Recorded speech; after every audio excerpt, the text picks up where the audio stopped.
Yine Gençlik ve Spor Bakanlığı'nın sözde Cizre'de, Slopi'de, Hakkari'de öğretimi bir şekilde aksayan öğrencileri rehabilite etme amacıyla, bir nevi onları teskin etme amacıyla yine Mersin'e, Silifke'ye götürdüğü bir sırada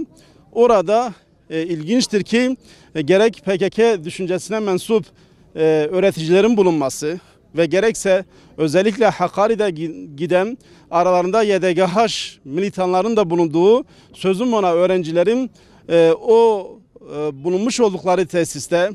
yine bu şehit olan Cafer kardeşimizi bir haftadan beri tehdit etmek kaydıyla, hakaret etmek kaydıyla bir şekilde en son dün itibariyle kendisini yemekhane salonunda darp etmek kaydıyla bir şekilde şehadetine sebep olmuşlardır. Düşünün,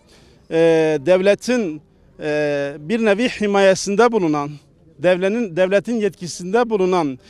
bir yerde eğer orada 15-20 tane azgın genç hunharca bir kardeşimizi bıçaklarla, efendime söyleyeyim değişik envanterle, yani oradaki sopalarla, bıçaklarla katlediyorsa ve burada bunun güvenliği alınmıyorsa, evet diyoruz ki birinci derecede aile ve sosyal ilişkiler ya da spordan sorumlu bakan mesuldür. İkinci derecede belki de en önemlisi,